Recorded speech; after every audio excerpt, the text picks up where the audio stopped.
ස්වාමීන් වහන්සේ වේසන්න නෙවෙයි මේ ස්වාමීන් වහන්සේ අපි ඉතින් මේ මෙතර කල ස්වාමීන් වහන්සේගේ සියලුම ධර්ම දේශනා ධර්ම සාකච්ඡා ශ්‍රවණය කළා තියෙනවා. ඒ නිසා අලුතෙන් අහන්න කියලා ප්‍රශ්න නැහැ.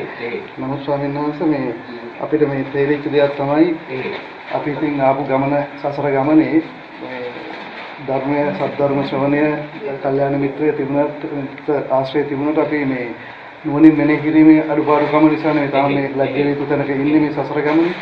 ඉතින් ස්වාමීන් වහන්සේ අපි මේ පාර මේ ස්වාමීන් වහන්සේගේ ධර්මය ශ්‍රවණය කිරීමෙන් පස්සේ මේ පුළුවන් තරම් ඒවා නුවණින් මෙනෙහි කරාම අපිට තේරෙනු දේවල් අපි සටහන් කරගත්තා. ඉතින් ස්වාමීන් වහන්සේගෙන් අපි අහන්න ආවේ ඒවායේ පොඩි නිවැරදිතාවය සහ වැරදි තැන් තියෙනවා නම් පොඩ්ඩක් ඒ ගැන නිදොස් කරගන්න.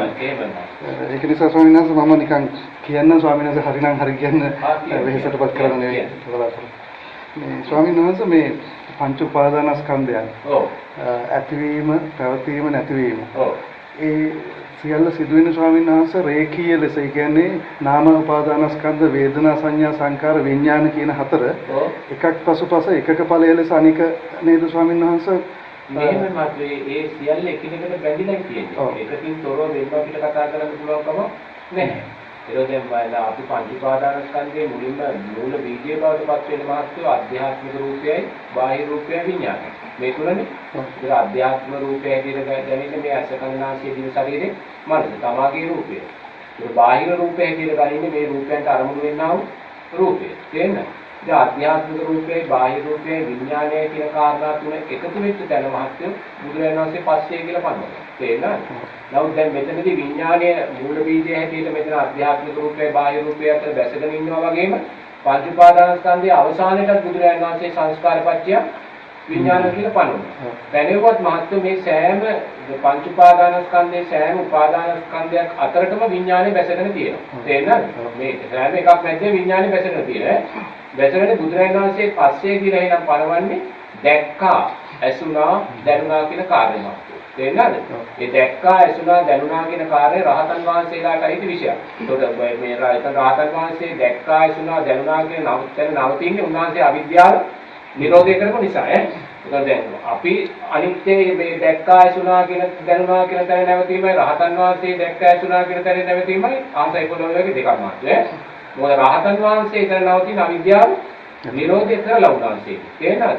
ඉතින් මෙහා අපි මොකද කරන්නේ? අවිද්‍යාව තුල ඉඳගෙන දැක්කා ඇසුණා දැනුණා කියන කාරණේ තුල නවතිනවා. තේරෙනවද? ඒක බුදුරජාණන් වහන්සේ පස්සේ කියලා පනවනවා. ඒකෝ දැන් අපි මොකද කරන්නේ? දැක්ක දේ ඇසුණ දේ දැනුණ දේ අපි මොකද කරන්නේ? දැන් මේක රැ වෙනකම් මොකද කරන්නේ කියලා බලන්නකෝ. ඇසෙන් රූපයක් දකිනවා, කනෙන් ශබ්දයක් අහනවා, මනසින් සිතුවිල්ල හිතනවා. තේරෙනවද? එතකොට දැක්ක දේ, ඇසුණ දේ, දැනුණ දේ අපි මොකද කරන්නේ? එක්ක ඇලෙනවා, එක්ක ගැටෙනවා, එක්ක උපේක්ෂා කරනවා. දෙන්න. ඒතර පස්ස පච්චය වේදනා. ඒතර ඇලීම් ගැටීම් උපේක්ෂා කියන්නේ විඳීම. දෙන්න. ඇහෙන් රූපයක් දැක්කා, කනෙන් ශබ්දයක් ඇහුවා, මනසෙන් සිතුවිල්ලක් සිතුවා. දැක්ක දේ, ඇසුණ දේ, දැනුණ දේට එක්ක ඇලෙනවා, එක්ක ගැටෙනවා, එක්ක උපේක්ෂා සාගත වෙනවා. තේරෙනවද? ඒතකොට ඇලුන ගැටුණු උපේක්ෂා සාගත වෙච්ච දේට අපි මොකද කරන්නේ? හඳුනා ගන්න. හඳුනා ගන්නවා කියන්නේ සංඥා. තේරෙනවද? මෙයා අම්මා, මෙයා තාත්තා, මිනිස්සු 100ක් ඉන්න තැන මම අඳුර ගන්නවා මේ වගේ අම්මා කියලා. මිනිස්සු 100ක් ඉන්න තැන අඳුර ගන්නවා මේ වගේ තාත්තා කියලා. මේ ජපන් ජාතිකයෙක්, මේ චීන ජාතිකයෙක් කියලා මේ ඉර, මේ හඳ, මේ තාරකා කියලා අපි හඳුනා ගන්නවා.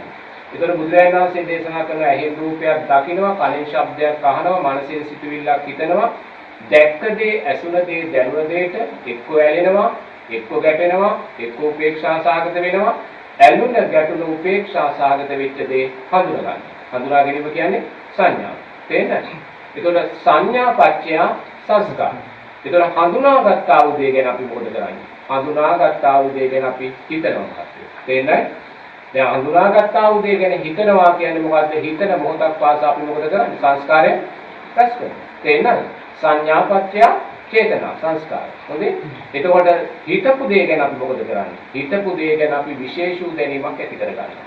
ඇහෙන් රූපයක් දකිනවා, කනෙන් ශබ්දයක් අහනවා, මනසෙන් සිතුවිල්ලක් හිතනවා. දැක්ක දේ, ඇසුණ දේ, දැනුණ දේට එක්ක ඇලෙනවා, එක්ක ගැටෙනවා, එක්ක උපේක්ෂා සාගත වෙනවා. ඇලුන ගැටුණු උපේක්ෂා සාගත වෙච්ච දේ හඳුනා ගන්නවා. හඳුනාගත් ආ වූ දේ ගැන අපි හිතනවා. හිතපු දේ ගැන අපි විශේෂ දැනීම විඥානය සකස් කරගන්නවා. මාතෘ ඔය කාරණා පහ තමයි අපි උදේ ඉඳන් රාත්‍රී වෙනකම් කරමින් ඉන්න ඔය කාරණා පහ. ඇහෙන් රූපයක්, කනෙන් ශබ්දයක්, නාසයෙන් දිවෙන්, මනසින් මේවට අරමුණක් කරගෙන එක්ක ඇලිලා ගැටිලා උපේක්ෂා සාගත වෙනවා, හඳුනා ගන්නවා. හඳුනාගත්තා වූ දේ ගැන හිතලා සංස්කාර රැස් කරනවා. සංස්කාරයෙන් අදාළ විශේෂ දැනීම. ඔක තමයි මාත්‍ය බුදුරජාණන් වහන්සේ පංච උපාදානස්කන්ධය කියලා කියන්නේ. නමුත් ඔය කාරණා පහෙන් එකක්වත් නිත්‍යද? නිරතුරුව වෙනස් වෙනවා. මේ වෙනස් වෙන කාරණා පහ නිත්‍ය වශයෙන් ගන්න නිසා මාත්‍යෝ අපි නිරතුරුව දුක කියන කාරණේ සකස් කරගන්නවා. ඒක එතන තමයි බුදුරජාණන් වහන්සේ පංච උපාදානස්කන්ධය කියලා දේශනා කරන්නේ. මේ පංච උපාදානස්කන්ධය කෙරෙහි තියෙන තෘෂ්ණාව අපි කවදා හරි මේ පංච උපාදානස්කන්ධය අනිත්‍යයි කියලා දැක්කේ තැන මහත්යෝ එයා උතුම් සෝවාන් ඵලෙ සාක්ෂාත් කරගන්නවා කියන. එයා දැකලා ඉතින් අවබෝධ කරලා නැහැ. යම් දවසක අපි පංච උපාදානස්කන්ධය අනිත්‍යයි කියලා අවබෝධ කරගත්තේ තමයි බුදුරජාණන් වහන්සේ මේ චතුරාර්ය සත්‍ය අවබෝධ කළා කියන්නේ. තේරෙනවද? ඒ නිසා නිරේතුරුව බුදුරජාණන් වහන්සේ දේශනා කරනවා වර්තමාන පංච උපාදානස්කන්ධය වගේම අතීත පංච උපාදානස්කන්ධයේ අනාගත පංච උපාදානස්කන්ධයේ අනිත්‍යභාවය දකින්න කියලා. මොකද වර්තමාන පංච උපාදානස්කන්ධයේ අනිත්‍යභාවය දැකලා විතරක් මහත්ය අපිට මේකෙන් ගැලවෙන්න බෑ. ඒ නිසා බුදුරජාණන් වහන්සේ නිරේතුරුව දකිනවා වර්තමානයේ සකස් වෙන්නා වූ රූපස්කන්ධයේ අනිත්‍යභාවය දකින්න කියලා. දැන් වර්තමාන රූපස්කන්ධය කියන්නේ මොකද්ද? මේ අසකරණාසී දින ශරීරය මොකද්ද? එතකොට මේ වර්තමාන රූපස්කන්ධේ මාත්‍රෝ නිත්‍ය වූ දෙයක්ද අනිත්‍ය වූ දෙයක්ද? මේකේ වර්තමානයේ රූපේ අනිත්‍යභාවය දකින්න කියනවා. මේ වර්තමාන රූපස්කන්ධයේ අනිත්‍යභාවය දැකලා බුදුරජාණන් වහන්සේ කියනවා අතීත රූපස්කන්ධයේ අනිත්‍යභාවය දකින්න කියලා. ඒතර අතීත රූපස්කන්ධයේ අනිත්‍යභාවය දකිද්දී අපි අම්මාගේ මවුසේ අර කලල රූපයක් හැටියට වැදුන මොහොතේ පටන් ඒ කලල රූපයේ ප්‍රමාණිකූලව ලොකු වෙලා ළමා වේදපත් වෙලා ඒ ආවා වූ ගමන නුවණින් දකින්න කියනවා. ඒතකොට ඒ අතීත රූපස්කන්ධයේ නිත්‍ය දෙයක්ද අනිත්‍ය දෙයක්ද?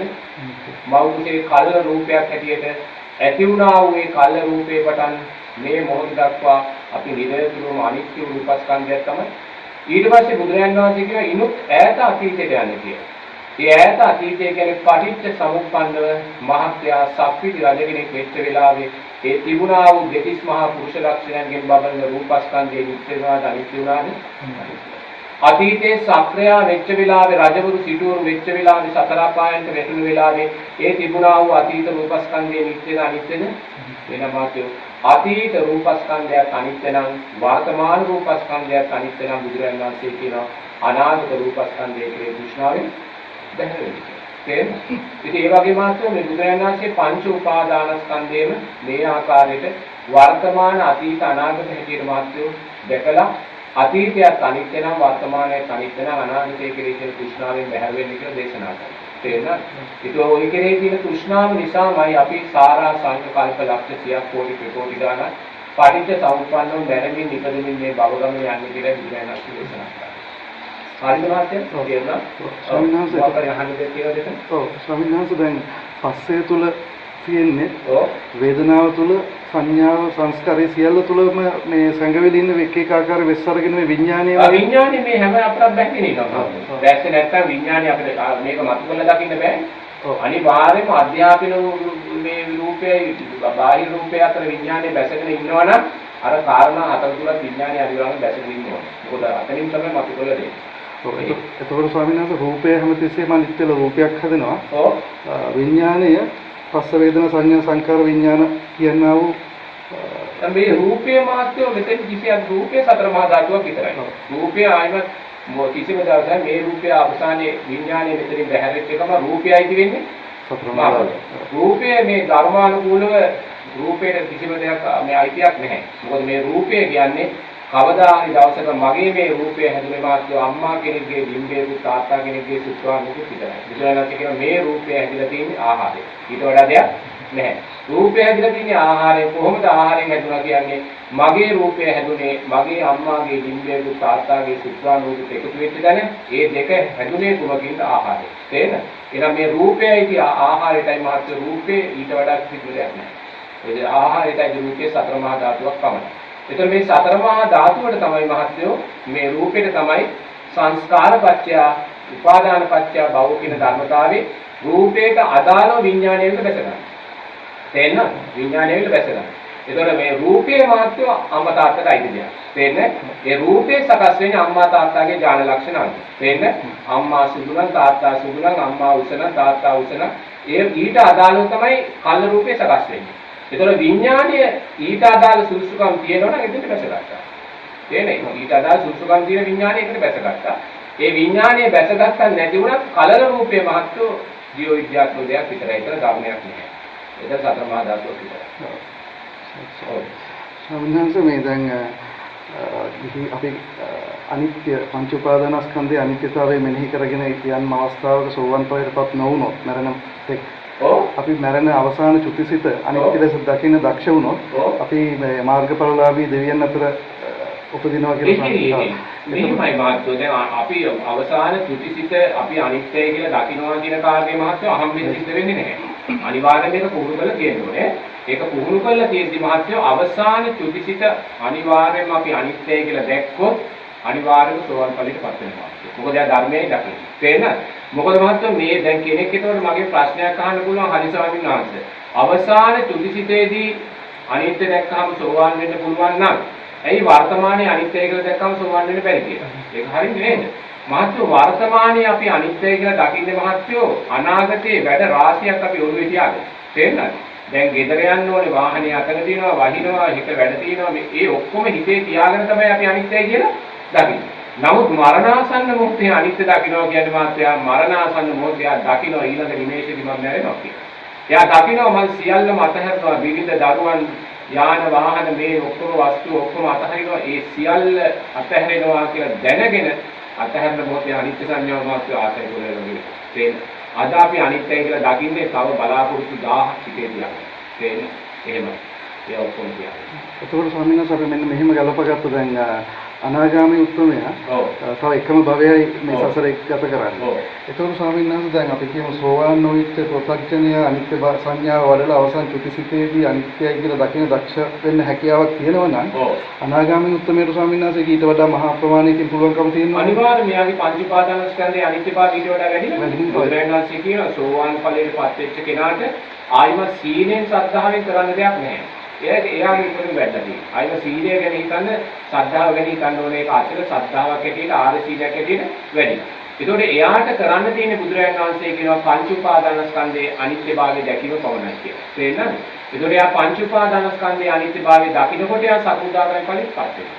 ඒතකොට සකෘදාගාමී ඵලෙටපත් වෙච්ච කෙනාටත් ආයවත් සීලය ගැන ශ්‍රද්ධාව ගැන හිතන්න අවශ්‍යතාවය එයා තින්නේ නැවත නැවත පංච උපාදානස්කන්ධයේ අනිත්‍යභාවය දකිනවා. ඒතකොට එයා අනාගාමී ඵලෙටපත් වෙනවා කියලා. ඒතකොට අනාගාමී ඵලයටපත් වුණ කෙනාට කරන්න තියෙන්නේ ශ්‍රද්ධාව සීලය පිළිබඳ ප්‍රශ්නයක් නැහැ. නැවත නැවත පංච උපාදානස්කන්ධයේ අනිත්‍යභාවය දැකීම. එතකොට බුදුරජාණන් වහන්සේ කියනවා රහත් ඵලයටපත් වෙනවා. ඒ රහතන් වහන්සේට ආයිවත් නැවත කරන්න දෙයක් නැහැ. එයාට කරන්න තියෙන්නේ තමන් අනිත්‍ය වශයෙන් අවබෝධ කළා වූ පංච උපාදානස්කන්ධයේ ආවර්ජනය කරමින් ජීවත් වෙන කියලා බුදුරජාණන් වහන්සේ දේශනා කරනවා. ඒ සමග සෝවාන් ඵලයටපත් වුණ කෙනාට ආත්ම භාව හතකට අදාළව තව පංච උපාදානස්කන්ධයේ කෙරේ තෘෂ්ණාව තියෙන උපරිමයි.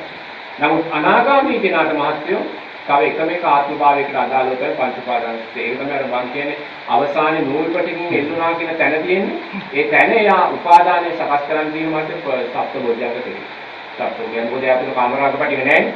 ඒ අනාගාමී කෙනා අපි දකින්න ඕනේ සෝවාන් කෙනා දකින්නට වඩා ගොඩක් ඉහළින්. මොකද සෝවාන් කෙනා තුල කාමරාග පිටින් තියෙනවා. තේරෙනවද? ඒ සෝවාන් කෙනා තුල කාමරාග පිටික තියෙද්දි එයාට අවබෝධයේ තියෙන කාරණේදී යම් වෙහසක් ගන්න වෙනවා. නමුත් මාත්‍ය අනාගාමී ඵලයටපත් වුණ කෙනාට ඒ පරිබෝධේ නැහැ. මොකද එයා කාමරාග පිටික නිරෝධය කළා කියන්නේ. ඒතර කාමරාග පිටික නිරෝධය කරපු බැරිදි මහත්යෝ අනාගාමී කෙනාගේ ඒකාත්ම භාවය කියන්නේ අර පංච උපාදානස්කන්ධයේ කෙරේ තියෙන අනුශේ තෘෂ්ණාව. ඒ අනුශේ තෘෂ්ණාවත් එයා තුළ සකස් වෙන්නේ ආයිමත් මේ වෙන දෙයක් උදෙසා නෙමෙයි සප්තබොධ්‍යංගය නෙමෙයි. එතන තමයි ආරෝපණයෙන් අවුලනවා කියන්නේ. එතකොට ස්වාමීන් වහන්සේ අනාගාමී උත්තමයා මේ જાතියෙන් මරණයටපත් වෙන අවස්ථාවේ චුතිසිත අනිත්‍ය වශයෙන් දැකීම පමණකින් ඊළඟ જાතියේ අරහත් ඵලයේ මේ හට ගන්න පුළුවන්ද උපත? මේමයි ඊළඟ ජීවිතේ අරහත් ඵලයටපත් වෙලා සුද්ධාවස බ්‍රහ්මතනික උප්පත්තිය ලබන්න පුළුවන්. ඒකෝද මේමයි එතනදි මහත්වෝ අපිට එයාගේ හිත කියන්න බෑ මහත්වෝ. එයාගේ හිත කියන්න බෑ කියන්නේ ඒක බුදුරජාණන් වහන්සේ නමක් විතරයි දකින්නේ. දැන් මේ නකුල මාතා මාත්‍ය සෝවාන් ඵලයට පත් වෙලා මරණාසන්න මොහොතේ බිරිඳ උපාදානය කරගන්නවා. තේරෙනවද? අනිත්‍ය වශයෙන් දැක්කත් බිරිඳ කෙරේ තෘෂ්ණාව සකස් කරගන්නවා. තේරෙනවද? ඒතකොට මෙයා අනිත්‍ය වශයෙන් දකිනවා. දැන් මොකද එයා තුළ කාමරාග පිටික තියෙනවනේ. එයා දැන් තරුණේ සෝවාන් ඵලයට පත් වෙනවා කියන්නේ එයා තුළ කාමරාග පිටික තියෙනවා. නමුත් එයා මාත්‍ය රූපය අනිත්‍යයි කියලා දකිනවා. දැක්කත් එයා විවාහයකට යනවා. තේරෙනවද? ඒතකොට අපායගාමී අකුසල් සිද්ධ කරගන්නේ නැහැ. ඒ නිසා නකුල මාතා මොකද කරන්නේ? නකුල පියා මොකද කරන්නේ? මැරෙන වෙලාවේ නකුල මාතා උපාදානය කරගන්නවා. තේරෙනවද? මේ කාමරාග පිටික තියෙන නිසා උපාදානය කරගන්නවා. අනිත්‍යයි කියලා දැක්කත් අර කාමරාග පිටිකෙන් අදාළ උපාදානය වෙනවා. ඒක උපාදානය වුණාම එයා ගිහිල්ලා නැවත සෝවාන් ඵලයට පත් වෙච්ච දෙවි කෙනෙක් හැටියට උපත් වෙනවා. තේරෙනවද? නකුල මාතා ඒ වෙලාවේ සෝවාන් වෙලා හිටියේ. නකුල මාතාට මොකද උනේ? නකුල පියා මැරුණාට පස්සේ අනිත්‍ය සංඥා වැඩෙනවා. දැන් මහත්යා මැරුණාම නෝනට අනිත්‍ය සංඥා වැඩෙනවා. දරුවෝ එක්ක තනි වෙනවා. එහෙම අනිත්‍ය සංඥා වැඩෙනකොට නකුල මාතා මැරෙන වෙලාවේ මහත්යෝ තවදුරටත් අනිත්‍ය සංඥා වඩන නකුල මාතා සකුදාගාමි දිව්‍යාංගනාවක් වෙනවා. තේරෙනවද? ඉතින් මේ වඩන ප්‍රමාණය මතයි ඒක සිද්ධ වෙන්නේ. කාමරාග පිටිකෙන් ඒගොල්ලන්ගේ තියෙනවා නම් අනිත්‍ය සංඥා වැඩෙනවා. ඒතකොට ස්වාමීන් වහන්සේ දැන් බුදුරජාණන් වහන්සේ දැන් අනාගාමී උත්තමයට එකම එක භවයක් කියන එක දේශනා කරේ අනිවාර්යයෙන්ම මේ જાතියින් චුත වෙන අවස්ථාවේ කෙලින්ම අරහත් ඵලයෙන්ම හට ගන්නවා. අරහත් ඵලයෙන්ම කියන්න බෑ මාත්‍යෝ. අරහත් ඵලයෙන්ම කියන්න බෑ. මොකද එහෙමනම් උග්‍ර උපපතිවරයා මේ ජීවිතේ කොහොම හරි මේ රහත් ඵලයට පත් වෙන්න ඕනේ. තේරෙනවද? මේ උත්තර බුදුරජාණන් වහන්සේගේ ඇසුර ලැබලා තියා එතනපත් උන්නේ නැහැ නේද? එයා තමයි වැඩිම දම් දුන්නේ. තේරෙනවද? ඒතකොට කාමරාග පිටිකයන් නැති වුණත් මහත්වෝ පංච උපාදාන ස්කන්ධයේ අනුශය තියු තෘෂ්ණාව ඒ කියන්නේ සප්තබොධ්‍යංගයේ කෙරේ බැඳීමක් නෙවෙයි තිබ්බා. තේරෙනවද? ස්වාමීන් වහන්සේ මේ දැන් බුදුරජාණන් වහන්සේ මේ අපිට සසර දුකින් මේ જાතියෙම ගැලවෙන්න නම් උතුම් පැවිදි භාවය පනවන්නේ ඒක දේශනා කරන්නේ එතන මේ පැවිදි භාවය තුලදී සංස්කාර රැස්වීම අවම මට්ටමක පවත්වා ගැනීමට හැකි නිසා මාත් පැවිදි භාවයේ බුදුරජාණන් වහන්සේ පනවන්නේ මහත්යෝ මේ පැවිදි භාවය තුල අපි රකින්නා වූ සීලේ ශක්තිය මතනේ. සාමණේර නම් දස සීලය 175ක් තියෙනවා. උදා උපසම්පදා භික්ෂුන් වහන්සේලාට අපිට සතර පරාජිකා සංඝාදිශේෂ ඇතුළු විනය කාරණා 227ක් තියෙනවා. තේරෙනවද? ඒතකොට මේ පැවිදි භාවයට අදාළව මහත්යෝ අපිට බරපතල සීලේ ආරක්ෂාව තුළ ගමන යන්න තමයි බුදුරජාණන් වහන්සේ පනවන්නේ. තේරෙනවද? දැන් ගිහි කෙනෙකුට ඒ ආරක්ෂාව නැහැනේ. එයා අනිවාර්යෙන්ම පංචශීල දසශීල උපෝසථ සීලයන් තුළනේ යන්නේ. ඒතකොට මේ පැවිදි කෙනාගේ ඒ සීලය වගේ මහත්යෝ පැවිදි කෙනා සතු සුපටිපන්න ගුණය ඒක තමයි ප්‍රධානම දේ. දැන් අනාගාමී ගිහි කෙනෙකුට සුපටිපන්න ගුණය නැහැ. අනාගාමී ගිහි කෙනෙක් කවදාක්වත් සෝවාන් ගිහි කෙනෙක් වේවා අනාගාමී ගිහි කෙනෙක් වේවා යාට සුපටිපන්න ගුණය නැහැ. අනාගාමී ඵලයටපත් වෙච්ච ගිහි කෙනෙක් හිටිය ඉන්නවා නම් එයා අද දවසේ පැවිදි වෙච්ච සාමණේරකත් වඳිනවා. මොකද අද දවසේ පැවිදි වෙච්ච සාමණේරට සුපටිපන්න ගුණය කියනවා. සුපටිපන්න ගුණය කියන්නේ මොකද්ද? එයා කාමයන්ගේ නිසරුභාවය දැකලා සංසාර බය දැකලා ගිහි ජීවිතයේ පරිබෝධ බව දැකලා එයා ගිහි ජීවිතෙන් බැහැර වෙනවා. නමුත් අනාගාමී ගිහි කෙනා ගිහි ජීවිතෙන් බැහැර වෙලා නැහැ. එයා තාම ගිහි ජීවිතේ තුල ඉන්නවා. තේරෙනවද? ඒ නිසා අනාගාමී ඵලයට අපිපත් උනත් ගිහි කෙනෙක් යාට සුපටිපන්න ගුණයක් ඇති වෙන්නේ නැහැ මාත්‍ය. තේරෙනවද? ඒ සුපටිපන්න ගුණය තමයි මාත්‍ය සංඝයාගේ මුල්ම ජවයේ සංඝයාගේ ගුණයන්ගේ මුල්ම ශක්තිය ලබලා දෙන්නේ. තේරෙනවද? ඒ සුපටිපන්න ගුණයෙන් තමයි ඍජුපටිපන්න ගුණය පෝෂණය වෙන්නේ. ඍජුපටිපන්න ගුණය කියන්නේ එයා ඍජු මාර්ගය තුල ගමන් කරනවා. ඍජු මාර්ගය මොකද? ආරෂ්ඨාංගික මාර්ගය. දැන් ඒකට අනාගාමී පුද්ගලයා ආරෂ්ඨාංගික මාර්ගය තුල ගමන් කරනවා. නමුත් ඒ ඍජුපටිපන්න ගුණය කවදාකවත් සුපටිපන්න ගුණයෙන් පෝෂණය වෙලා නැහැ. තේරෙනවද? ඒ ඍජුපටිපන්න ගුණයටපත් වෙච්ච කෙනා ඊළඟට ඥායපටිපන්න ගුණය ඇති කර ගන්නවා. ඥායපටිපන්න ගුණය කියන්නේ මේ ආරෂ්ඨාංගික මාර්ගය තුල ගමන් කරලා සම්මා සති සම්මා සමාධි පරිපූර්ණ කරලා සම්මා ඥානය සකස් කර ගන්නවා. ඒ සම්මා ඥානයන් කියන්නේ චතුූපපාද ඥාන, పూర్ව නිවාසානුස්සති, දිව්‍ය චක්කු, දිව්‍ය සෝත, සෝවාන්, සකෘදාගාමි, අනාගාමි මේ ඥානයන් සකල ඒක ඥායපටිපන්න ගුණය. නමුත් මාත්‍යෝ අනාගාමී ඵලයටපත් වෙච්ච කෙනා තුල ඥායපටිපන්න ගුණ තියෙනවා. නමුත් ඒ ඥායපටිපන්න ගුණය සුපටිපන්න ගුණයෙන් පෝෂණය වෙලා නැහැ. තේරෙනවද? ඥායපටිපන්න ගුණය ඇති වෙච්ච තැනයි සාමීචිපටිපන්න ගුණය ඇති වෙන්නේ. සාමීචිපටිපන්න ගුණය කියන්නේ තමන් ආරෂ්ඨාංගික මාර්ගය තුල ගමන් කරමින් ආරෂ්ඨාංගික මාර්ගයේ ආනිසංස ලෝකයට දේශනා කරනවා. තමන් සීලය තුල ශක්තිමත් වෙමින් සීලේ ආනිසංස ලෝකයට කියනවා. තමන් සමාධිය තුල ප්‍රඥාව තුල ශක්තිමත් වෙමින් තමන් ලෝකයට ඒවා ඒක සාමීචිපටිපන්න ගුණය. නමුත් අනාගාමී කෙනෙක් ලෝකෙට බණ කියනවා ගිහි කෙනා. නමුත් මාත්‍යෝ ඒ සාමීච ප්‍රතිපන්න ගුණය කවදාකවත් සුපටිපන්න ගුණය පෝෂණය වෙලා නැහැ. ඒ සංඝයාගේ ගුණය සකස් වෙන්නේ සංඝයාගේ මාර්ගයේ ශක්තිමත් කළ දෙන මාත්‍ය සුපටිපන්න ගුණය විසින්. ඒක එතෙන් තමයි සකස් කරන්නේ. ඒකෙන් තමයි ඊට ගුණයන් සියල්ලම පෝෂණය කරන්නේ. ස්වාමීන් වහන්සේ දැන් අතීතයේ බුදුරජාණන් වහන්සේලා අර නර්මදා නදී වැලිකට ගානටත් වඩා වැඩි සංඛ්‍යාවක් පහළ වෙලා ස්වාමීන් වහන්සේ සියලුම බුදුරජාණන් වහන්සේලා එකම ධර්මස්කන්ධයක්ද දේශනා කරන්නේ. ලෝකේ පහළ වෙන සෑම බුදුරජාණන් වහන්සේ කෙනෙකු මාත්‍ය උතුම් චතුරාර්ය සත්‍යය දේශනා කරන්නේ. මොකද මාත්‍ය සෑම බුදුරජාණන් වහන්සේ නමක්ම අතීත බුදුරජාණන් වහන්සේ නමකකින් විවරණයි. ඒ විවරණ ගනිද්දී ඒ අතීත බුදුරජාණන් වහන්සේගේ ක්‍රියාකලාපයේ අතීත බුදුරජාණන් වහන්සේගේ සියලුම දේශනා උපාදානය කරගෙන තමයි ඒගොල්ලෝ ඉන්නේ. තේන්න? ඒ අවබෝධ ඥානය සකස් වෙද්දී ඊට අදාළව සියල්ලම සකස් වෙනවා. එකම චතුරාර්ය සත්‍ය දේශනා බුදුරජාණන් වහන්සේ කියන ආරෂ්ඨාංගික මාර්ගයේ තමයි මතු කරලා තන්නේ බුදු කෙනෙක්. ඒක හරියට අර යට වෙලා තිබ්බ නගරයක් සුද්ධ පවිත්‍ර කළා මතු කරලා ගන්නවා වගේ කාශ්‍යප බුදුරජාණන් වහන්සේ දේශනා කළා වූ ආරෂ්ඨාංගික මාර්ගයේ වල් වැදුනා. ඒ වල් වැදුනා වූ ආරෂ්ඨාංගික මාර්ගයේ ගෞතම බුදුරජාණන් වහන්සේ තමයි මතු කරලා ගන්නේ. දැන් මේ ආරෂ්ඨාංගික මාර්ගයත් අනාගතයේ දවසක කැලෑ වල් වැදෙනවා. ඒක ආයිමත් මතු කරන්න මාත්‍ය මෛත්‍රී බුදුරජාණන් වහන්සේගේ සාසනය. කවුරු මතු කළත් මතු කරලා ගන්නේ ආරෂ්ඨාංගික මාර්ගය.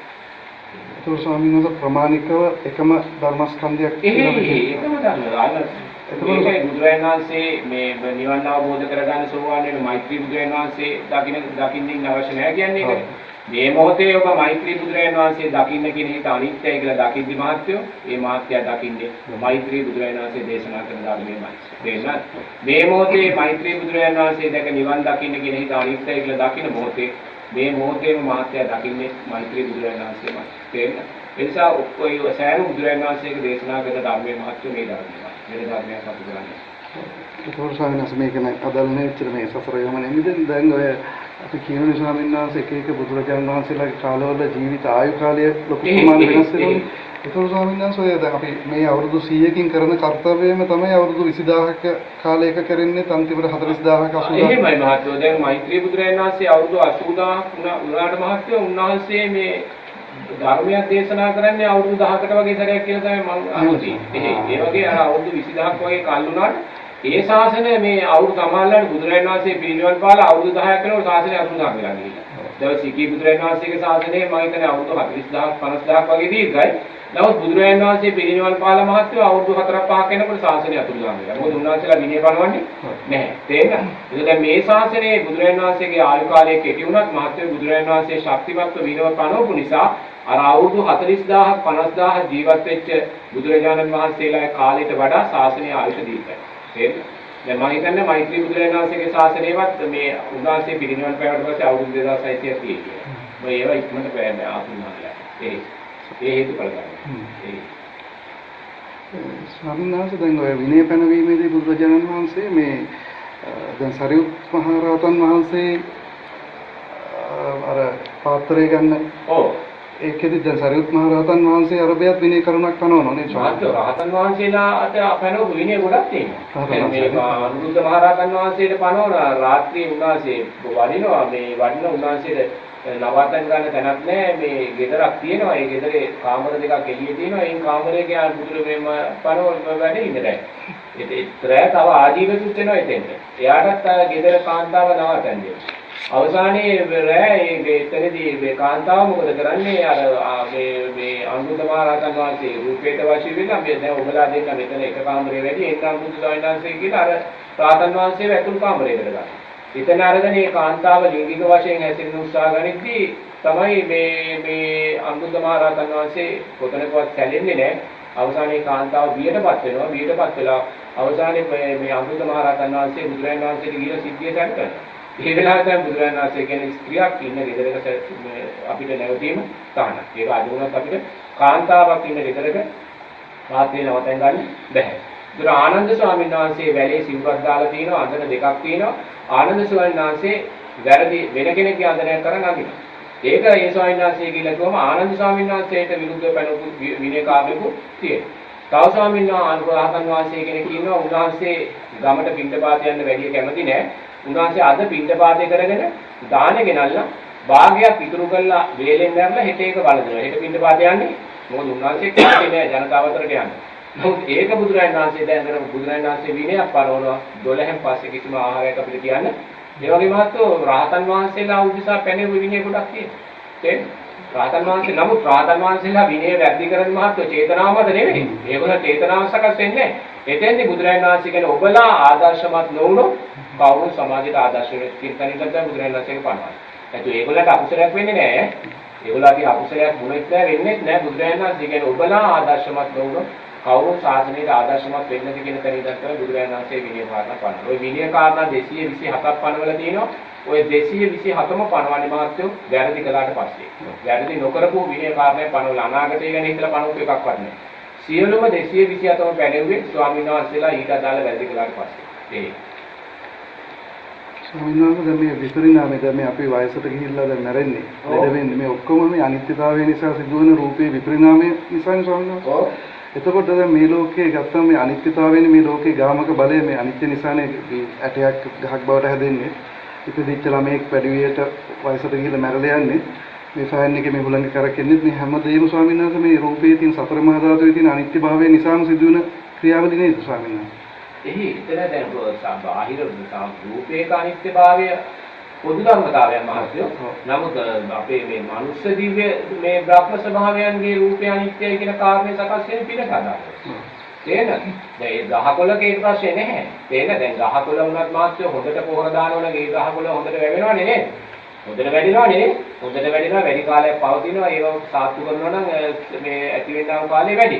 ඒ වගේ මහත්වෝ මේ සත්වයාගේ මහත්වෝ ඒක සකස් වෙන්නේ පිළ නිසා. තේරෙනවද? දැන් දීපෝ සංස්කාර නිසා දැන් දෙවියා කියන කෙනා මහත්වෝ අපි ගිහිල්ලා මහත්යා දිව්‍ය තලයක පිළ නිසා ඕපපාතික උපත ලැබුවා. ඒ උපත ලබන තාරුණ්‍යයෙන් ඒ සුන්දරත්වයෙන් ඒ මේ යෞවනත්වයෙන් මහත්යා චුත වෙනකම් ඉන්නවා. සමහරට අවුරුදු ලක්ෂයක් ඉන්න පුළුවන්. ඒ ලක්ෂෙම කොතනකවත් මහත්යාගේ ජාති ජරා ව්‍යාධි ලක්ෂණ නැහැ. ලක්ෂණ පහළ වෙන්නේ නැහැ. තේරෙනවද? ඒ පිළ. ඒතකොට රූපාවචර අරූපාවචර බ්‍රහ්මතල වල බ්‍රහ්මයේ වයසට යන්නේ නැහැ. ඒගොල්ලන්ට ජාති ජරා ව්‍යාධි මරණ ප්‍රකට නැහැ. මොකද දෙවියාට ජාති ජරා මරණ මේ ප්‍රකට වෙන්නේ මහත්යා චුත වෙනවා.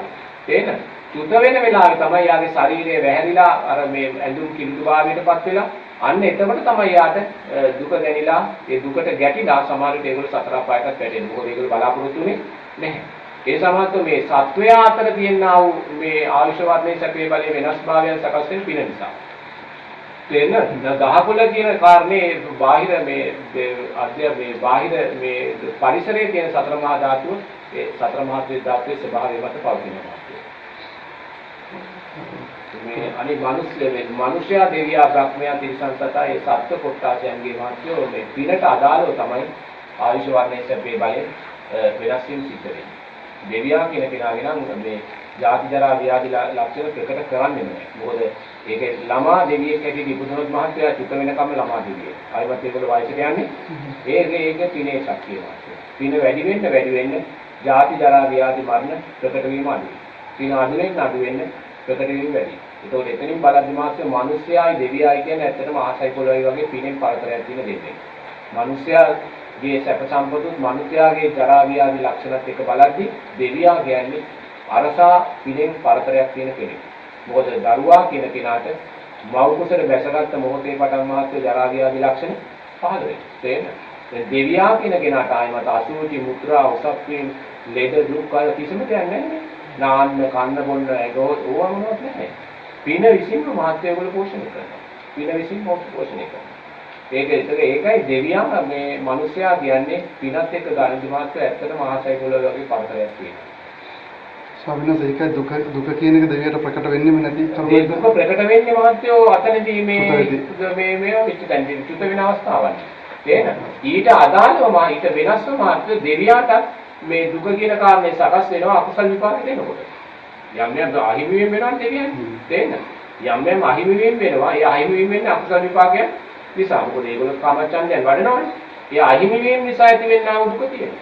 තේරෙනවද? දැන් එක්තරා අවස්ථාවක අර මේ දෙවි පන්සිලු කියන දෙවියා බුදුරජාණන් වහන්සේ ළඟට ඇවිල්ලා මේ වේලුව පාන්දු ඊනාවත් අරගෙන එයා මේ ගායනයක් කරනවා. ඒ ගායනෙන් එයා කියන්නේ මොකද්ද? එයා ආදරය කළා වූ දිව්‍යාංගනාව වෙන කෙනෙකුට ආදරය කරනවා කියලා ඒ විරහ වේදනාවෙන් බලවත් ආකාරයෙන් පීඩිත වෙන්න බුදුරජාණන් වහන්සේ කියනවා. ඒකෝ දැන් එවැනි දුක් සිද්ධ වෙනවා මාත්‍රේ. ඒක ජාති ජරා ඒ දෙවියාලි මරණ නෙමෙයි. අකුසල නිසා සකස් වෙනා වූ විද වේ. නිස්තික ස්වාමීන් වහන්සේ මේ දැන් ඔය මේ ප්‍රශ්න කෙනෙක් ඔබ වහන්සේගෙන් අහනවා මම ඉන්ටර්නෙට් එකෙන් අහුවා මේ දැන් අපේ බුදුරජාණන් වහන්සේ මේ කිසිම ජාතක කතාවක එහෙම මේ දියුණු ලෝක අවස්ථාවන් සඳහන් කරන්නේ නැහැ කියන එක. මොකද වාස්තව? දැන් අපේ දියුණු ලෝක. ඔව්. ඒකට අනාගත වර්ග සූත්‍රයේ වුණත් බුදුරජාණන් වහන්සේ මේ වගේ දියුණු මට්ටමක් ගැන සඳහන් කරන්නේ නැහැනේ. ඔව්. ඒකට හේතුව ස්වාමීන් වහන්සේ දැන් එහෙම එකක් සඳහන් කරා නම් ඒ කාලේ හිටපු මේ මිනිස්සු මේ මාර්ගය නැතුව ඒවට උපාදාන ඇති කරගෙන සසර ගමන කල් දමා ගන්නවා වගේ නැහැ මාත්‍රේ බුදුරජාණන් වහන්සේලා කොහොමද කාමයෙන් වර්ණනා කරන්නේ කාමයෙන් මතු කරලා පෙන්නන්නේ නැහැ අනිත් එක මාත්‍රේ මේ දියුණුව කියන කාරණේ මාත්‍රේ හේතුඵලයක් තේරෙනවද වර්තමාන සමාජයේ තියෙනා වූ තාක්ෂණික කාර්මික මේ දියුණුව කියන්නේ හේතුඵලයක් ඒක තාක්ෂණය කියන්නේ කුමක ඵලයක්ද දැනුමේ ඵලයක් මිනිස්යාගේ දැනුමේ ඵලයෙන් තාක්ෂණය කියන්නේ තාක්ෂණයේ විසින් ලෝකෙ මෙච්චර ඔසවලා තියෙන්නේ ඒතර මේ තාක්ෂණය විසින් ලෝකයේ එසෙව්වා කියන්නේ මේ තාක්ෂණය කවුද ලෝකෙට දෙන්නේ? මිනිස්යාගේ දැනුම. ඒක දැනුම කියන්නේ මොකක්ද මාත්‍රේ? සංස්කාර.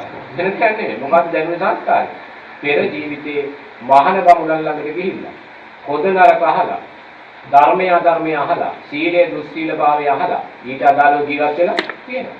ක්‍රිස්තියානි මාත්‍යා පල්ලියේ පාදතුමා ළඟට ගිහිල්ලා හොඳ නරක අහලා ඊට අදාළව ජීවත් වෙලා තියෙනවා. මුස්ලිම් මහත්තයා මුස්ලිම් පල්ලියේ පාදමේ පූජකතුමා ළඟට ගිහිල්ලා ඊට අදාළව හොඳ නරක දිව. ඒතකොට එහි ඵලය තමයි මහත්වෝ මේ දැනුම. ඒ දැනුමේ ඵලය තමයි තාක්ෂණය කියන්නේ. එනවාද මේ තාක්ෂණය කියන්නේ අනිවාර්යයෙන්ම කුසල සංස්කාරයක්. තේරෙනවද? ඒතකොට මේ කුසලයේ මතුවෙන්නේ මහත්වෝ බුදුරජාණන් වහන්සේගෙන් පස්සේ. බුදුරජාණන් වහන්සේගේ කාලය වෙනකම් මහත්වෝ කවුරුත් කර්මය කර්මඵල විශ්වාසයෙන් දන් දුන්නේ නැහැ. කර්මය කර්මඵල විශ්වාසයෙන් සිල් රැක්කේ නැහැ. කර්මය කර්මඵල විශ්වාසයෙන් මෛත්‍රිය වැඩිුවේ නැහැ. ඒ නිසා මිනිස්යෝ නෙමෙයි දිව්‍යතල විල දෙවියෝ පවා කර්මය කර්මඵල විශ්වාසයෙන් දැනගෙන හිටියේ නැහැ. ඒතර බුදුරජාණන් වහන්සේ තමයි මේ උතුම් ධර්මයේ ලෝකෙට දේශනා කරන්නේ. ඒතකොට මේ බුදුරජාණන් වහන්සේගෙන් පස්සේ මිනිස්යෝ කරගත්තා වූ පින්කම් වල ඵලයයි මහත්ව මේ තාක්ෂණය හැටියට ලෝකෙට එන්නේ. තේරෙනවද? ඒ නිසා මේක මේ ධර්මානුකූල දෙයක්. මෙතන කිසිම වැරද්දක් නැහැ. බුදුරජාණන් වහන්සේ මේක එදා දකින්නේ නැති. බුදුරජාණන් වහන්සේට සංඝයාට ඒ උපාසක උපාසිකාවන්ට කළා වූ සංග්‍රහයන් නිසා පූජාවන් නිසා ඇසුවා වූ ධර්මයන් නිසා එහි සංස්කාරයන්ගේ ඵලය තමයි මහත්ව තාක්ෂණය හැටියට එළියට අවිලා තියෙන්නේ. තේරෙනවද? මුළු ලෝකෙම ඒක බෞද්ධයාට කියන විදිහට කතාවක් නැහැ. මොකද ක්‍රිස්තියානි මහත්යත් පූජකතුමා ළඟට ගිහිලා හොඳ නරකාන ඊට අදාළ සංස්කාර රැස් කරනවා. ඒතකොට එහි ඵලය තමයි මහත්ව මේ දකින්නේ. එසා තව මිනිස්සයා සංඝයා අතරට ගිහිල්ලා පූජකතුමන් අතරට ගිහිල්ලා ඒ ආගමික නායකයන් අතරට ගිහිල්ලා හොඳ නරක අහලා යහපත අයහපත අහලා හොඳ නරක යහපත අයහපත තුළ ජීවත් වෙන මාත්‍ය තව තාක්ෂණයේ ඊට වඩා දියුණු වෙනවා. තේන්න? ඊට වඩා ඒක හේතුඵල ධර්මයක්. තේන්න? නමුත් මේ තාක්ෂණය කියන්නේ නම් මොකද්ද? පින. තේන්නද? නමුත් මාත්‍යෝ පින තාක්ෂණයේ පින උනත් කවදා කිසිම කෙනෙක් මේ තාක්ෂණයේ පිනේ ඵලයක් කියලා දකින්නේ හේතුඵල ධර්මයට අදාළව ගලපන්නේ නැහැ. හේතුඵල ධර්මයන්ට අදාළව නොගලපන නිසා මාත්‍යෝ මිනිස්යා යම් දවසක පින බින්දරක් බවට පත් කරගන්නවා. තේරෙනවද? පින විපාකයක් දෙද්දි මේක පින කියලා දකින්නේ නැහැ. මේක සංස්කාරයක් කියලා දකින්නේ නැහැ. සංස්කාරයක් කියන නොදකින නිසාම තාක්ෂණය හැම වෙලාවම මාත්‍යෝ ලෝභ දේශ මොහයන් වඩා ගන්න නිසාවෙන් අපි යන්නේ. තේරෙනවද? කොතනකවත් අපි ලෝභ දේශ මොහ සිවුම් කරගන්න දිශාව තරම් යන්නේ නැහැ. දැන් මේ අධිවේගී මාර්ගය කියන්නේ මොකද්ද? නවීන තාක්ෂණයේ ඵලයක්. මේ නවීන තාක්ෂණයේ ඵලයේ අධිවේගී මාර්ගය අපි කොළඹ ඉඳන් මාතරට දැන් පැයෙන් යනවා. ඉස්සර පැය 3ක් ගියා. නමුත් කවුද මහත්ව ඉතුරු පැය දෙක ධර්මයට යොමු කරන්නේ? යොමු කරනවද? මාතරට දැන් පැයෙන් ගිහිල්ලා ඉතුරු වෙනවනේ පැය දෙක. ඒ පැය දෙක කවුරුත් ධර්මයට යොමු කරනවද? ඒ පැය දෙක නැවත අකුසල් මූලයන් උදෙසාම යොමු කරන්නේ. මොකද ඒක තාක්ෂණයේ මේ ආකාරයෙන් පිනේ ඵලයක් කියලා දකින්නේ නැහැ. ඒ නිසා කොතන ගත්තත් අපි රෝහලකට ගිහිලා නවීන තාක්ෂණික උපකරණකින් යා ජීවිතේ බේරගන්න. ඒ උපකරණ තිබෙ නැත්නම් ඇත්තටම එයා මැරෙනවා. ඒක නවීන තාක්ෂණය කියන්නේ මොකද්ද? පිනේ ඵලය. ඒක පිනේ ඵලය නිසා යා ජීවිතේ බේරගත්තත් මහත්වේ බේරගත්ත ජීවිතය යොමු කරන්නේ ආයිමත් කොතෙන්ද? අකුසල් මූලයන්. තේරෙනවද? ඒක පින විසින් ජීවිතය බේරලා දුන්නත් ආයිමත් අපි අකුසල් වලට යනවා කියන මාත්‍යෝ අපි පින ගින්දරක් බවට ඒ නිසා පින විපාක දෙන්නේ තාක්ෂණයේ හැටියට දිනුම හැටියට නමුත් ඒක සංස්කාරයක් හැටියට මේ ධර්මානුකූල සමාජය දකින්න නැති නිසා මාත්‍යෝ තාක්ෂණයේ ගින්දරයක් බවට පත් කරමින් ඒ තාක්ෂණයේ විසින්ම මාත්‍ය විනාශය කරා මේක යනවා. තාක්ෂණයේ විසින්ම කවදා හරි මේක විනාශ කරලා ගන්නවා. නමුත් මේක හේතුඵල ධර්ම. බුදුරජාණන් වහන්සේගේ කාලේ ගුවන් යානා තිබෙන්නේ නැහැ. ඇයි ගුවන් යානා වල යන්න පින තියෙන ලෝකෙ හිටියේ නැහැ. තේරෙනවද? ඒතකොට බුදුරජාණන් වහන්සේලා මුල් කරගෙන සංඝයා මුල් කරගෙන ඊට අදාළව මේ කුසල් පක්ෂයන් වැඩෙනකොට ඒ වගේම බෞද්ධයා මේ අනුගමනය කරන අන්‍ය ජාති කියන කුසල් මේ පින කුසලයේ වැඩි කරගන්නකොට මාත්‍ර ඊට අදාළව ඔක්කොම පහළ වුණා. තේරෙනවද? දැන් මේවා වැඩි වෙන්න අනාගතයේ මීට වඩා නවීන පන්නේ ගුවන් යානා ලෝකෙට ඇයි පින ඒගොල්ලන්ට යන්න අපිට තියෙනවා. තේරෙනවද? ඒ ඔක්කොම හේතුඵල ධර්මයෙන් ධර්මානුකූලව.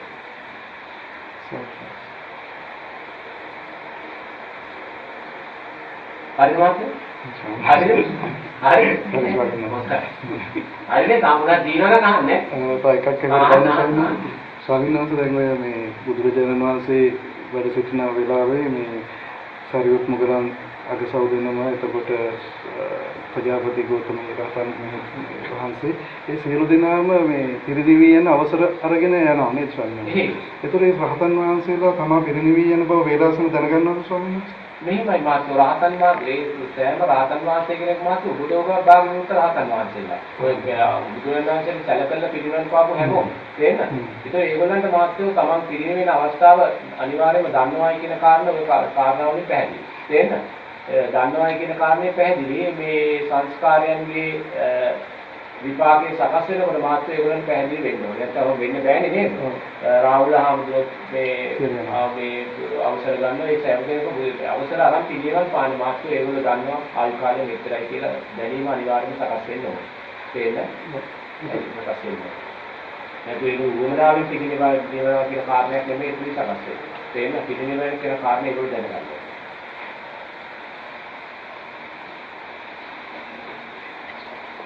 ස්වාමීන් වහන්සේ තම ප්‍රශ්නයක් අහනවා. මොකද නෝනේ? ස්වාමීන් වහන්සේ බුදුරජාණන් වහන්සේ දේශනා කළා තියෙනවා කෙනෙක් චතුරාර්ය සත්‍ය අනුව යෝනිසෝමනසිකාරයෙන් එක දිගටම මෙනෙහි කරොත් ඒ කෙනා සෝවාන් ඵලයටපත් වෙනවා කියලා. දුක කියන කාරණේ දුකට හේතුව තෘෂ්ණාව කියන කාරණේ තෘෂ්ණාව නැති කිරීමෙන් දුක නැති වෙනවායි කියන කාරණේ නැති කිරීමේ මාර්ගය ආරෂ්ඨාංගික මාර්ගය කියලා නුවණින් දකින්න කෙනා යෝනිසෝමනසිකාරයෙන් ජීවත් වෙන කෙනෙක් කියලා බුදුරජාණන් කියනවා. ඒ කෙනා සෝවාන් මාර්ගයේ සාක්ෂාත් කරගත්ත කෙනෙක්. සද්ධානුසාරී ධම්මානුසාරී තැන. ස්වාමීන් වහන්සේ යම් අය අනිත්‍ය දුක්ඛ අනාත්ම ත්‍රිලක්ෂණය ඒ විදිහටම යෝනිසෝමනසිකාරයෙන් මෙනෙහි කරොත් එතනටත් ඒ විදිහටම ඒ අනිසංසයෙන් ලැබෙනවා. මෙහිමයි අනිත්‍ය දුක්ඛ අනාත්ම කියන කාරණේ නෝනා අනිවාර්යයෙන්ම ආරෂ්ඨාංගික මාර්ගයෙන් පෝෂණය වෙන්න ඕනේ. තේරෙනවද? දැන් නිගණ්ඨනාථ පුත්තලා අනිත්‍ය කියන කාරණේ දන්නවනේ. තේරෙනවද? ඒගොල්ලොත් මේ සියල්ල අත්හැරලා අවශ්‍යයෙන් ඇඳුමක් පවා අත්හැරලා නේ නේද? ඉතින් ඒ නිසා අනිත්‍ය කියන කාරණේ ඒගොල්ලොත් දන්නවා. නමුත් නෝනා මේක මේ ආරෂ්ඨාංගික මාර්ගය සම්මා දිට්ඨියෙන් පෝෂණය වෙන්න ඕනේ නෝනා. තේරෙනවද? දැන් කෙනෙක් කොච්චර අනිත්‍යයි දුකයි අනාත්මයි කියලා වැළුවත් එයා ඕපපාතික සත්‍යයෙන් උපදිනවා කියලා යාට විශ්වාසයක් නැත්නම් එයාට සෝවන් ඵලයටපත් වෙන්න පුළුවන්ද? වැඩෙන්නේ නැහැ. එයා කොච්චර අනිත්‍ය දුක්ඛ අනාත්ම ත්‍රිලක්ෂණයේ වැඩුවත් එයා අම්මා තාත්තාට ගරු කරන්නේ නැත්නම් එයාට සෝවන් ඵලයටපත් වෙන්න පුළුවන්ද? අම්මා තාත්තාගේ ගුණයන් පිළිබඳ විශ්වාසයක් නැත්නම් එයා කොච්චර සෝවන් ඵලයටපත් මේ අනිත්‍ය දුක්ඛ අනාත්ම ත්‍රිලක්ෂණයේ වැඩුවත් එයා සංඝයාගේ ගුණයන් පිළිගන්නේ නැත්නම් එයාට සෝවන් ඵලයටපත් වෙන්න පුළුවන්ද? එතන අනිත්‍ය දුක්ඛ අනාත්ම ත්‍රිලක්ෂණය නෝන අපි මතු කරලා ගන්න ඕනේ ආරෂ්ඨාංගික මාර්ගයේ තුලින්මයි. ආරෂ්ඨාංගික මාර්ගයෙන් බාහිරව අනිත්‍ය දුක්ඛ අනාත්ම ත්‍රිලක්ෂණය මතු කරන එක මම නෝන අන්තයකටමයි යන්නේ. තේරෙනවද? එසේ හැම වෙලාවෙම මේ අනිත්‍ය දුක්ඛ අනාත්ම ත්‍රිලක්ෂණය සම්මා දිට්ඨිය අර්ථයෙන් පෝෂණය වෙලා තියෙනවා. තේරෙනවද? එසා මේ සම්මා දිට්ඨිය අර්ථයෙන් තොරව අනිත්‍ය කියන කාරණේ අන්තයක් බවටයි පත් වෙන්නේ. ධර්මානුකූල වැඩිම සිද්ධ වෙන්නේ නැහැ. තේරෙනවද? ඒසා අපි දක්ෂ වෙන්න ඕනේ බුදුරජාණන් වහන්සේ දේශනා කළා කියනවා නම් ආර්ය ශ්‍රාමික මාර්ගයයි නිවන් මාර්ගය කියලා නෝන ආර්ය ශ්‍රාමික මාර්ගයේ තුලම නිර්වාණ අවබෝධයට අවශ්‍ය සියලුම සාධකයන් ගැබ් වෙලා තියෙනවා කියන කාරණේ විශ්වාස කරගන්න. මොකද බුදුරජාණන් වහන්සේ වෙන මාර්ගයක් දේශනා කරන්නේ එන ආර්ය ශ්‍රාමික මාර්ගයේ තුල දැස ගන්නවා කියන විශ්වාසය අපි ඇති කරගන්න මොහොතේම පළවෙනිව මොකද්ද අපි ශ්‍රද්ධාවෙන් පරිපූර්ණභාවයට පත් වෙනවා. මොකද වර්තමාන සමාජයේ ආරෂ්ඨාංගික මාර්ගයෙන් තොරව නිවන් සොයාගෙන යන ගමන බොහෝ දුරට යනවා. ඒ තැනදීම නෝනා අනිවාර්යයෙන් මේගොල්ලෝ ශ්‍රද්ධාව දුර්වල කරගෙන ඒ තැනට යනවා. ඒ නිසා බුදුරජාණන් වහන්සේ මාර්ගය හැටියට දේශනා කරන්නේ ආරෂ්ඨාංගික මාර්ගය නම් අපේ එකම මාර්ගය කිසි සැකයකින් තොරව ආරෂ්ඨාංගික මාර්ගයේ විය යුතුයි. ඒතර එහෙනම් ආරෂ්ඨාංගික මාර්ගයේ විය යුතු නම් අනිවාර්යෙන්ම ආරෂ්ඨාංගික මාර්ගයේ තුල සතර සතිපට්ඨාන ධර්මෙනුත් පංච උපාදානස්කන්ධ ධර්මෙනුත් සප්තබොධ්‍යංග ධර්මෙනුත් කියන මේ කාරණා තුනම වැසගෙන තියෙන්න ඕනේ. මොකද මේ තුන අනිවාර්යෙන්ම නිවන් අවබෝධය කරා අවශ්‍යයි. එන අපි දක්ෂ වෙන්න ඕන ආරෂ්ඨාංගික මාර්ගයේ තුලින් සතර සතිපට්ඨානය පංච උපාදානස්කන්ධය සප්තබොධ්‍යංග ධර්මෙනුත් මතක කරගන්න. තේරෙන්නේ? ඒ නිසා ඕක තමයි මාර්ගය. බුදුරජාණන් වහන්සේ කියන මාර්ගය ඕකයි, වෙන මොකුත් නැහැ. තේරෙනවද? ඒ නිසා දැන් ඔබ සම්මාදිට්ඨියේ මුල් ලක්ෂණය මොකද්ද? තෙරුවන් කෙරෙහි ඒක තෙරුවන් කෙරෙහි ශ්‍රද්ධාව තුළ ඉඳගෙන ඔබ බුදුරජාණන් වහන්සේට වත් පිළිවෙත් කරනවා. උදේ ඉඳන් රාත්‍රිය වෙනකම් බුද්ධ වන්දනා මල් පාන් පූජා සියල්ල කරලා ඔබ සාදු සාදු කියලා නිරේතුරුවම ඔබ දිව්‍ය තලයක්, මනුෂ්‍ය තලයක්, බ්‍රහ්ම තලයක් ප්‍රාර්ථනා කරගෙන ජීවත් වෙනවා. ඒක නෝන මොකද්ද? ලෞකික සම්මාදිට්ඨිය. තේරෙනවද? ඒක ලෞකික භවයේ සැපයට ඔබ අරන් යනවා. ඔබ භවයේ සැපයට අරන් ගිහිල්ලා ඔබ ආරෂ්ඨාංගික මාර්ගයේ වඩලා සම්මා සමාධිය තුලින් ඔබ මොකද කරන්නේ? දෙවනුව සම්මා දිට්ඨිය විදර්ශනා නුවණින් දකින්න. දැන් ඔබ මුලින්ම මොකද කළේ? බුදුරජාණන් වහන්සේට වත් පිළිවෙත් කළා සංස්කාරය නිත්‍ය වශයෙන් ගත්තා. අනිත්‍ය වශයෙන් දැක්කේ නැහැ. දැන් දෙවනුව ඔබ මොකද කරන්නේ? ඔබ බුද්ධ වන්දනාව සිද්ධ කරලා නිරේතුරුව බුදුරජාණන් වහන්සේගේ දෙතිස් මහා පුරුෂ ලක්ෂණයන්ගෙන් බබල රූපකායත් අනිත්‍යයි කියලා දකින්න.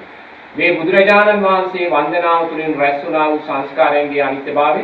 ඒක දැන් බලන්න ඔබ බුදුරජාණන් වහන්සේගේ රූපකාය අනිත්‍යයි කියලා දකින මොහොතේ ඔබ මොකද්ද දැක්කේ මුලින්ම? රූපේ අනිත්‍යභාවය. රූපේ අනිත්‍යභාවය දැක්ක කියන්නේ ඔබ තුල මොකද්ද වෙන්නේ? කායानु. දැන් ඔබ දැක්කේ බුදුරජාණන් වහන්සේගේ රූපේ අනිත්‍යයි කියන කාරණේ විතරයි. ඒ රූපේ අනිත්‍යයි කියලා වැටුනේ කොහොමද? ලෝකෝත්තර ආරෂ්ඨාංගික මාර්ගය. ඒතර ඔබ බුදුරජාණන් වහන්සේගේ රූපේ අනිත්‍යයි කියන තැනදීම ඔබ තුල කායानुපස්සනාව වැඩිනවා. තේරෙනවද? ඒතර රූපේ අනිත්‍යභාවය වැඩිනවා. ඒතර ඔබ කායානුපස්සනාව වැඩෙන මොහොතේ ඔබ ඉන්නේ සැප වේදනාවක් තුලද දුක් වේදනාවක් තුලද උපේක්ෂා සහගත වේදනාවක් තුලද? ඔබ බුදුරජාණන් වහන්සේගේ රූපය අනිත්‍යයි කියලා දකින මොහොතේ ඔබ ඉන්නේ සැප වේදනාවකදී දුක් වේදනාවකදී උපේක්ෂා සහගත විඳීමකදී? උපේක්ෂා සහගත විඳීම. ඒ උපේක්ෂා සහගත විඳීම නිට්ටයද අනිත්‍යද?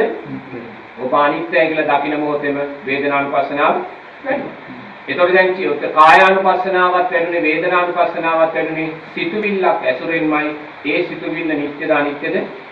අනිත්‍යයි කියලා දකින්න වෙලාවේ චිත්තානුපස්සනාව වැඩිනවා. දැන් කායානුපස්සනාව වැඩෙද්දී වේදනානුපස්සනාව වැඩෙද්දී චිත්තානුපස්සනාව වැඩෙද්දී ඔබ ඉන්නේ පංච නීවරණය තුළද සප්තබොධ්‍යංගය තුළද? සප්තබොධ්‍යංගය. ඒ සප්තබොධ්‍යංගය අනිත්‍යයි කියලා දකින්න වෙලාව බුදුල වැඩෙන්නේ මොකද්ද? ධම්මාන.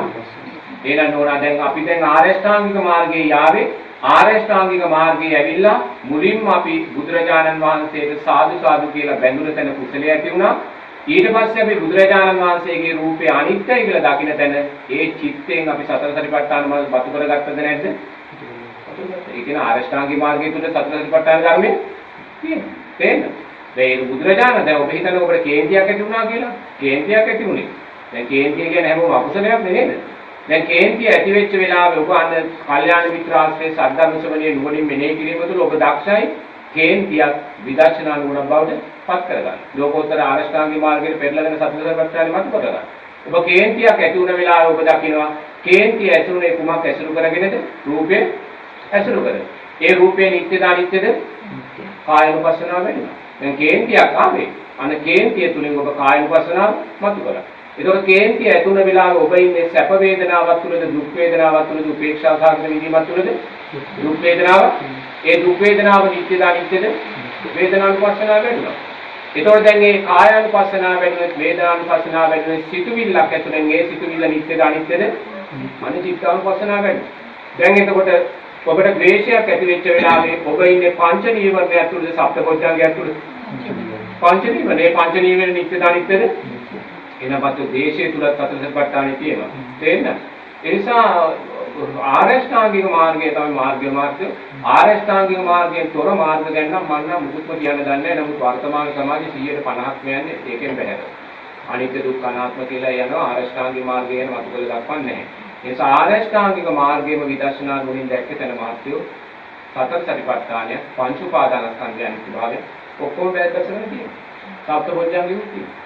සත්‍විස් බෝධිපාක්ෂික ධර්මයන් ආරෂ්ඨාංගික මාර්ගය තුළ හැටි තියෙනවා. අපි දක්ෂ වෙන්න ඕන මතක කරගන්න. හරි. නේ සාදුකාරයෙන් මේ පිළිකර අරගෙන මාත් මේ පිළිකර අතට දෙන්නේ ආයි කියනවා.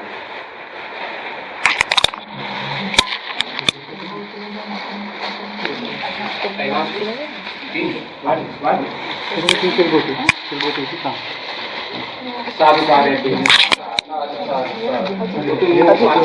समागम शास्त्र नगला नमस्कार नमो तस् भगवतो वरहतो सम्मा सम्बुद्धस्स नमो तस् भगवतो वरहतो सम्मा सम्बुद्धस्स नमो तस् भगवतो वरहतो सम्मा सम्बुद्धस्स बुद्धं शरणं गच्छामि बुद्धं शरणं गच्छामि धम्मं शरणं गच्छामि धम्मं शरणं गच्छामि संघं शरणं गच्छामि संघं शरणं गच्छामि द्वितीयंपि बुद्धं शरणं गच्छामि द्वितीयंपि बुद्धं शरणं गच्छामि तृतीयंपि धम्मं शरणं गच्छामि द्वितीयंपि धम्मं शरणं गच्छामि तृतीयंपि संघं शरणं गच्छामि द्वितीयंपि संघं शरणं गच्छामि तृतीयंपि बुद्धं शरणं गच्छामि तृतीयंपि बुद्धं शरणं गच्छामि तृतीयंपि धम्मं शरणं गच्छामि तृतीयंपि धम्मं शरणं गच्छामि तृतीयंपि संघं शरणं गच्छामि तृतीयंपि संघं शरणं गच्छामि ඉස්සරණ ගමනං සම්පූර්ණං अहं वन्दे පාණාතිපාතා වේරමණී සික්ඛාපදං සමාදියාමි पाणातिपाता वेरमणि सिक्खापदं समादयामि අදින්නා දානා වේරමණී සික්ඛාපදං සමාදියාමි अतिन्नादाना वेरमणि सिक्खापदं समादयामि මාමේස්ස මිච්ඡාචාරා වේරමණී සික්ඛාපදං සමාදියාමි कामेषु वेरमणि सिक्खापदं समादयामि मुस्सावादा वेरमणि सिक्खापदं समादियामि मुसावादा वेरमणि सिक्खापदं समादयामि सुरामेरय मज्जपमादट्टाना वेरमणि सिक्खापदं समादियामि सुरामेरय मज्जपमादट्टाना वेरमणि सिक्खापदं समादयामि निसरणेन सद्दिं पंचशीलं धम्मं साधुकं सुरक्षितं कत्वा අප්‍රමාදේන සම්පාදේත ආයිමත් නමස්කාරය කියන්නේ नमो तस् भगवतो वरहतो सम्मा सम्बुद्धस्स नमो तस् भगवतो वरहतो सम्मा सम्बुद्धस्स नमो तस् भगवतो वरहतो सम्मा सम्बुद्धस्स ඉමං අෂ්ට පරිස්කාරං इमं अष्टपरिष्कारं වික්ඛු සංඝස්ස දේව विक्षु संघस्स देव ඉමං අෂ්ට පරිස්කාරං इमं अष्टपरिष्कारं වික්ඛු සංඝස්ස දේව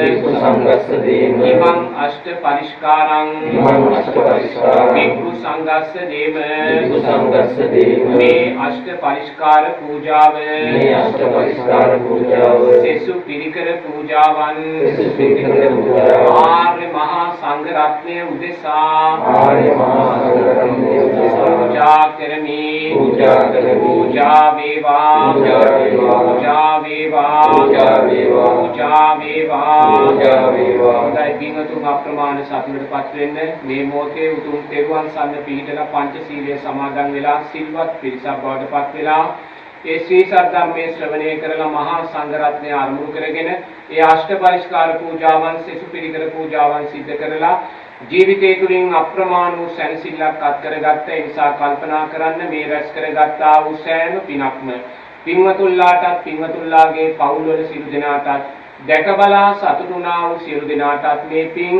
නිදුක් නිරෝගී සුවපත් භාවය දීර්ඝායුෂ පිණිස හේතු වේවා කියලා සාදු කියන්නේ. ඒ වගේම මේ රැස් කරගත්තා වූ සෑම පිනක්ම පින්වතුන්ලා නමින් මිය පරලොව ගොස් පින් බලාපොරොත්තුව ජීවත් වන්නේ නම් දයාබර අම්මලා තාත්තලා ආච්චිලා සීයලා ඇතුළු නමින් මිය ගියා වූ යම් ඥාතිවරයෙක් පින් බලාපොරොත්තු වේද ඒ සෑම කෙනෙක්ම තමන්ගේ දෑතින් කරගත්තා වූ පින්කම් ශේෂිතා මේ පින් දකිත්වා සතුටු වෙත්වා අනුමෝදන් වෙත්වා කියලා මියගිය ඥාතීන්ගේ රුවගුණ සිහියට නගාගෙන කරගත්තා වූ පින්කම සිහිපත් කරගෙන මේ පින අනුමෝදන් කරන්න ඉදම්මේ ඥාතීනං හෝතු ගාථාව ශබ්ද නගලා කියන්න.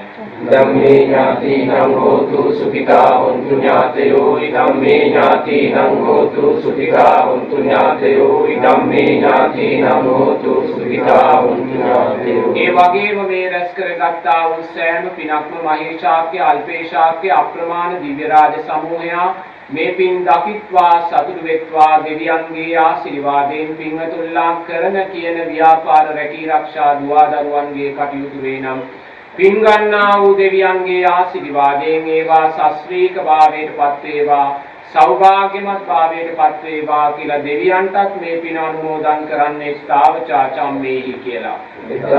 චම්මේහි සම්පදම් පුඤ්ඤ සම්පදම් සබ්බේ දේවානුමෝදන්තු සබ්බ සම්පත්ති සිද්ධියා එත්තාවචාචම්මේහි සම්පදම් පුඤ්ඤ සම්පදම් සබ්බේ භූතානුමෝදන්තු සබ්බ සම්පත්ති සිද්ධියා එත්තාවචාචම්මේහි සම්පදම් පුඤ්ඤ සම්පදම් සබ්බේ සත්තානුමෝදන්තු සබ්බ සම්පත්ති සිද්ධියා. මහා සංඝරත්නය අනුමත කරගෙන කරගත්තා වූ මේ පින්කම් තුලින් රැස්ුණා වූ පින්වතුන්ලාට මේ ජීවිතයේදීම උතුම් චතුරාර්ය සත්‍ය ධර්මයන් දැකීමට අවබෝධ කිරීමට මේ පින් උත්තම ශක්තියක් වේවා කියලා සාදු කියනවා. සබ්බීතියෝ විඤ්ඤාන්තු සබ්බ රෝගෝ විනස්සතු මාතේ පවත්වන්තරායෝ සුඛී දීඝායුකෝ භවේ බෞද්ධ සබ්බ මංගලං රක්칸තු සබ්බ දේවතා සබ්බ බුද්ධානුභාවේන සබ්බ ධම්මානුභාවේන සබ්බ සංඝානුභාවේන සදා සොත්ති භවන්තු තේ අභිවාදන සීලිස්ස නිච්ඡං වෙච්ඡාපචායිනෝ චත්තාරෝ ධම්මා වඩ්ඩಂತಿ ආයුවන්නෝ සුඛං බලං ආයුරාෝග්‍ය සම්පatti සග්ග සම්පatti මේවච අතෝ